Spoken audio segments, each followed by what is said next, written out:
یہ غفلت جو ہے یہ بڑی تکلیف والا معاملہ. اپنی زندگی سے غفلت کو اتارنا ہے, غافل نہیں بننا, ہر وقت توجہ اور ساری باتوں پہ توجہ. بعض اوقات لوگ ایک طرف توجہ کر کے ایک طرف سے غافل ہو جاتے ہیں. نہ, توجہ ہمہ پہلو رکھنی ہے. ہمارے ذمے جتنے بھی حقوق ہیں ان سب پر توجہ, ہر چیز کا خیال. ایسا نہ ہو کہ عبادت کرتے رہ جائیں اور حقوق العباد ہم سے چھوٹ جائیں, اور حقوق العباد اتنے زیادہ ادا کریں. صاحب مجھے کہنے لگے ایک دفعہ بڑے وثوق کے ساتھ کہنے لگے جی معاذ اللہ ثم نہیں جی ٹائم ملتا پھر نماز دا کی کریے, روزی کمانا بھی تو عبادت ہے نا. تو میں نے کہا آپ نے عبادت کرنا ایک حصہ قبول کیا ہے, آپ نے کل عبادت نہیں قبول کی. عبادت کل ہے, ہمہ پہلو. ایک حصہ آپ قبول کر کے نکل گئے اور باقی آپ نے چھوڑ دی. تو کسی ایک طرف سے بھی غافل نہیں ہونا. جتنی ذمہ داریاں ہیں, جتنی ڈیوٹیاں ہیں, ان سب کا خیال. اور جو بڑا آدمی ہوتا ہے, بڑا گھر میں بڑا ہو, قبیلے میں بڑا ہو, علاقے میں بڑا ہو, ادارے میں بڑا ہو, کلاس میں بڑا ہو, جو بڑا ہے اس کی تو ساری آنکھیں کھلی ہوئی ہونی چاہیے. ایک ایک پر اس کی نظر ہونی چاہیے کہ میری کہاں ضرورت ہے, کہاں مجھے اشک شوئی کرنی ہے, کس کے ساتھ میں نے کس طرح محبت کا رویہ رکھنا ہے. غافل نہ بنے. اچھا جی اب کیسے پتہ چلے گا کہ ہم غافل ہیں؟ یہ کیسے پتہ چلے گا؟ آپ کسی بندے سے بھی پوچھ لیں حالات کیا ہیں تو کہتا ہے اللہ کا شکر ہے کبھی کسی کا دل نہیں دکھایا, اللہ کا شکر ہے جی زمانہ ہو گیا 5 نمازیں پڑھتا ہوں, اللہ کا شکر ہے جی. کیسے پتہ چلے گا غافل ہیں؟ پہلی علامت ہمارے علماء اور صوفیاء نے غافل بندے کی لکھی ہے. اس آئینے میں نے اور آپ نے اپنا آپ دیکھنا ہے. غافل بندے کی پہلی علامت یہ ہوتی ہے کہ وہ دنیاوی کاموں میں چست ہوتا ہے اور اللہ اور اس کے رسول کی فرما برداری میں سست ہوتا ہے. یعنی نماز کے وقت تو اسے نیند ستاتی ہے, پریشانی ہوتی ہے, لیکن اگر کسی جگہ مال مل رہا ہو, پیسے مل رہے ہوں, وہاں جانا ہو تو پھر اسے کوئی چیز بھی تنگ نہیں کر. دنیاوی کاموں میں چست ہوگا, یعنی ٹی وی کے آگے, موبائل کے آگے وہ گھنٹوں بیٹھا ہوا ہے, اور اگر اسے 25 منٹ قرآن پاک سننا پڑ جائے, اگر اسے 20 منٹ دینی محفل میں بیٹھنا پڑ جائے, اگر اسے کہا جائے کہ تو 20 رکعت نماز نفل ادا کر, دنیاوی کاموں میں چست ہے, دینی کاموں میں, یہ غفلت کی پہلی علامت. پھر ذاتی معاملات پہ پیسہ خرچ کرنا ہو تو ڈھیر سارا ہے, کسی غریب کی مدد کرنی ہو تو. وہ ہمارے ایک دوست ہیں, وہ اکثر کہا کرتے ہیں, وہ کہتے ہیں آج کل کسی سے کہنا فلائی کام میں, دینی کام میں, کسی کی مدد میں کچھ 4 پیسے خرچ کرنے ہیں تو لوگ کہتے ہیں ہاتھ تنگ ہے. ہاں کوئی سستا پلاٹ ملتا ہو نا, اور اگر یہ سمجھ آ جائے کہ وہ مجبور ہے بیچارہ بیچنے والا, تو پھر کہتے ہیں میں 2-3 دوستوں کو پھاڑ لے سن. ذاتی کاموں میں جب بندہ چست ہو اور دینی کاموں میں سست ہو تو مطلب یہ ہے کہ بندہ غافل ہے. پہلی علامت غفلت کی. اور غفلت کی دوسری نشانی یہ ہے کہ انسان گناہ کے کاموں کو معمولی سمجھنے لگ جاتا ہے. یہ غافل بندے کی نشانی ہے. گناہ کو معمولی سمجھتا ہے, چھوٹا سمجھتا ہے. آج کل لوگ کہتے نہیں میں کو اکیلا کر رہا ہوں, ساری دنیا ہی کرتی ہے. اور جناب کیا ہو گیا, اگر یہ غلطی ہو گئی تو بندے سے ہو ہی جاتا ہے. گناہ کو معمولی سمجھنا, چھوٹا سمجھنا, اور کہنا پھر کیا ہو گیا ہے, انسان سے غلطی ہو جاتی ہے. آپ دیکھ لیں کہ سینکڑوں بیسیوں گناہوں کا بوجھ ہمارے سروں پہ ہوتا ہے, لیکن کوئی ہمارا دبدبہ ہے, کوئی ہماری گفتگو ہے, کوئی ہمارے جملوں میں خود پسندی ہے, کوئی ریاکاری ہے, کوئی تصنع ہے.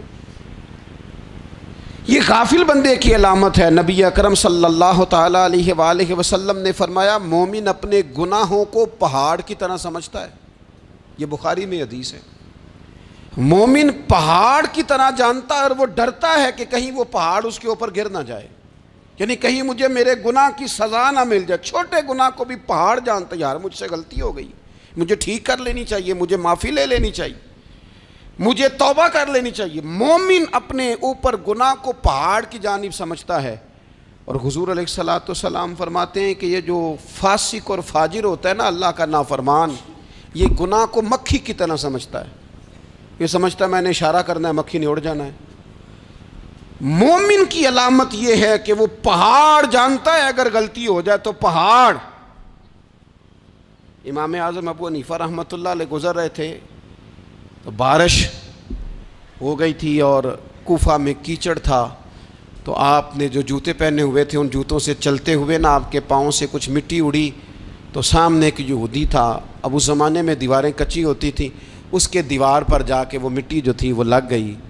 اب امام صاحب بڑے پریشان ہوئے کہ میں نے اس کی دیوار کو آلودہ کر دیا. یہاں تو لوگ اپنی اینٹیں رکھتے رکھتے کئیوں کی دیواریں توڑ ہی دیتے ہیں، اور پھر وہ اس پر ماننے کو بھی تیار نہیں ہوتے، تسلیم کرنے کو بھی تیار نہیں ہوتے. وہ کہتے ہیں پھر کیا ہو گیا، اب ہمارا یہاں گھر ہے تو ہم نے ٹرالی منگوانی نہیں تھی، ہمارا حق بنتا تھا. امام صاحب کے پیروں سے ذرا کیچڑ اڑا، یہودی کی دیوار پہ لگا، اس کی کچی دیوار تھی. امام صاحب پریشان ہو گئے، سوچنے لگے کہ اگر میں دیوار سے یہ کیچڑ اتارتا نہیں تو یہ بھی زیادتی ہے، میں نے اس کی دیوار کو گدلا کر دیا، اور اگر میں اتارتا ہوں تو کچھ مٹی اس کی دیوار کی بھی اتر جائے گی، کچی دیوار ہے، یہ بھی زیادتی ہے. مومن گناہ کو پہاڑ کی طرح سمجھتا ہے کہ کہیں گر نہ جائے، اس کی بھی کہیں سزا نہ مل جائے. امام صاحب نے اس کے دروازے پہ دستک دی، وہ باہر آیا تو اتفاق سے وہ آپ کا مقروض بھی تھا، اس نے پیسے دینے تھے. باہر نکلتے ہی کہنے لگا اوہو آپ تو قرض لینے آ گئے، میرے پاس تو ابھی گنجائش نہیں ادا کرنے کی. تو امام صاحب کہنے لگے تو قرض چھوڑ، وہ میں نے معاف کیا، میرے سے غلطی ہو گئی ہے. میں آ رہا تھا، لکڑی کے جوتے اس زمانے میں کھڑاؤں لوگوں نے پہنے ہوتے تھے، کہا وہ میرے پیروں سے ذرا کیچڑ اڑا ہے، تیری دیوار پہ لگ گیا ہے. اب میں بڑی دیر سے کھڑا سوچ رہا ہوں کہ اگر میں تیری دیوار صاف نہ کروں تو میں نے یہ میلی کر دی، گدلی کر دی، یہ بھی بات درست نہیں ہے، زیادتی، اور اگر میں اسے صاف کرتا ہوں کچی دیوار سے کچھ مٹی اتر جائے گی تو یہ بھی زیادتی ہے. اب تو بتا میں کیا کروں. تو بے موسمہ پھل تھا نا یہ، تو بے موسمہ پھل دیکھ کے بندہ حیران ہو جاتا ہے. جو باتیں روٹین میں نہ ہو رہی ہوں وہ ذرا انوکھی لگتی ہیں، بندہ حیران ہو گیا. غور سے امام صاحب کا چہرہ دیکھنے لگا، غور سے چہرہ دیکھنے لگا. اور پھر تھوڑی دیر سوچنے کے بعد کہنے لگا حضور پہلے میں نے دین اسلام کے بارے میں پڑھا اور سنا تھا، آج میں نے دین دیکھا ہے. پہلے میں نے سنا تھا کہ دین اسلام اس طرح کا ہے، آج میں نے دین. ہم نہ پوری دنیا کے کافروں کو دین سنانا چاہتے ہیں، دکھانا نہیں چاہتے. ہم نیک نظر آنا چاہتے ہیں، نیک بننا نہیں چاہتے. ہم نیک نظر آنا چاہتے.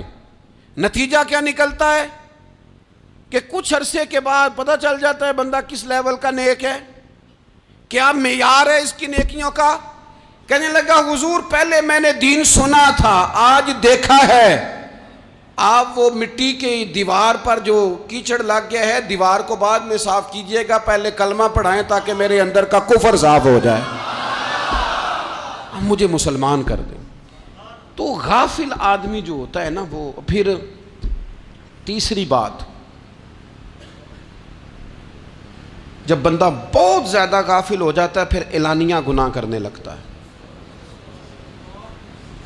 ایک گناہ پھر اس کا اظہار گناہ. ایک بندہ حدیث پاک میں آتا ہے، ایک بندہ رات کو کوئی غلطی کرتا ہے، اللہ تعالیٰ اس پہ پردہ ڈال دیتا ہے، لیکن وہ سویرے خود لوگوں کو بتاتا پھرتا ہے میں نے یہ کیا، میں نے یہ کیا. جب آپ اظہار گناہ کرتے ہیں نا تو سامنے والا بھی دلیر ہوتا ہے، کہتا ہے اس نے کیا میں کر لوں گا تو پھر کیا ہوا. ہمارے علماء نے لکھا ہے کسی کی نماز قضا ہو جائے تو کسی کو بتائے نہ، قضا پڑھ ڈالے، اس کا جگہ جگہ ذکر نہ کرے. جب آپ کہیں گے نا میری قضا ہو گئی تو آپ کے ساتھ رہنے والا بچہ دوست سمجھے گا یار اس کی قضا ہو گئی ہے تو میری بھی ہو جائے گی تو کیا ہو. گناہ کرنا بھی گناہ ہے اور گناہ کا اظہار بھی گناہ ہے. نبی اکرم صلی اللہ تعالیٰ علیہ وآلہ وسلم نے ارشاد فرمایا میری ساری امت کو معافی مل جائے گی سوائے ان لوگوں کے جو اعلانیہ گناہ کرتے ہیں. یہ بخاری مسلم دونوں میں حدیث موجود ہے. جو اعلانیہ گناہ، جنہوں نے خود ساری دنیا کو گواہ بنا لیا، میں نے یہ بھی جرم کیا، یہ بھی کیا، یہ بھی کیا، یہ بھی کیا، خود انہوں نے لوگوں کے، بہت بڑے غافل آدمی کی علامت ہے کہ گناہ کرے اور پھر اوپر سے اعلانیہ گناہ کرے، اتنا بڑا جرم کرے. پھر چوتھی علامت اگر ہم دیکھنا چاہیں کہ ہم غافل تو نہیں، تو غافل بندے کی چوتھی علامت یہ ہوتی ہے کہ وہ فضول کاموں میں وقت بڑا ضائع کرتا ہے. فضولیات میں ادھر بیٹھے ہیں ادھر بیٹھے ہیں، یہاں گپ شپ ہو رہی ہے، وہاں موبائل